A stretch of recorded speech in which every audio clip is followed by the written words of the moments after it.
અને જ્યારે ચૂંટણીના પરિણામો આવવાના હોય અથવા આવી ગયા હોય અને પરિણામ ઉત્સાહજનક હોય ત્યારે સ્વાભાવિક રીતે ભારતીય જનતા પાર્ટીના મુખ્યાલયમાં દિલ્હીમાં જશ્નનો માહોલ હોય છે. વડાપ્રધાન નરેન્દ્ર મોદી, પક્ષ પ્રમુખ જેપી નડ્ડા હોય, અમિતભાઈ હોય, બધા જ ત્યાં પહોંચતા હોય છે. કાર્યકરોનો જુસ્સા વધારવામાં આવતો હોય છે અને આવું જ કંઈક આજે પણ જોવા મળશે. જમ્મુ કાશ્મીરની અંદર જો કે કદાચ ભારતીય જનતા પાર્ટીએ ધાર્યા પ્રમાણેનું પરિણામ નથી, પણ હરિયાણાની હેટ્રિક અને પાછલા 2 દાયકાનું સર્વશ્રેષ્ઠ વિધાનસભાનું આ એમનું પ્રદર્શન છે અને માટે વડાપ્રધાન મોદી સાંજે 7 વાગે દિલ્હી જશે અને ભાજપ મુખ્ય કાર્યાલય, ભાજપના મુખ્યાલય ઉપર જશે. કાર્યકર્તાઓ સાથે વાતચીત કરશે, કાર્યકર્તાઓનો ઉત્સાહ વધારશે.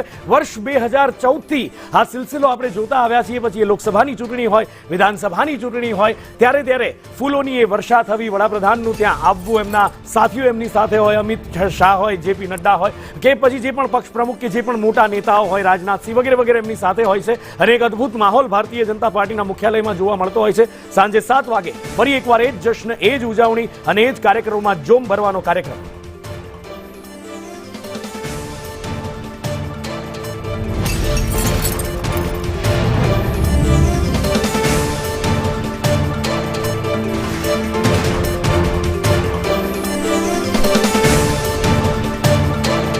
હરિયાણાની આ જીત ભારતીય જનતા પાર્ટી માટે એક બૂસ્ટરનું પણ કામ કરશે, કારણ કે લોકસભામાં ભલે ગમે તે દાવા કરવામાં આવતા હોય પણ ભારતીય જનતા પાર્ટી અપેક્ષા મુજબ પરિણામ નહોતી કરી શકી અને એ પછી પૂર્ણ બહુમતનો આંકડો એકલા હાથે ભારતીય જનતા પાર્ટી પાર ન કરી શકી. આપણને ખબર છે ગઠબંધન એનડીએનું ઓફકોર્સ સરકાર બન્યું છે, વડાપ્રધાન મોદી 3જી વાર વડાપ્રધાન બન્યા છે, પણ અહીંયા હરિયાણાની અંદર જે પણ સોગઠા ગોઠવવામાં આવ્યા હતા એ બધા જ સોગઠા કોંગ્રેસના ફેલ ગયા છે. ભારતીય જનતા પાર્ટીના આ સોગઠા સફળ થતા દેખાઈ રહ્યા છે. ભારતીય જનતા પાર્ટીની અહીંયા સ્ટ્રેટેજી પણ કામ લાગી છે અને એટલે હવે હરિયાણાનો જશ્નનો તૈયારી થઈ રહી છે.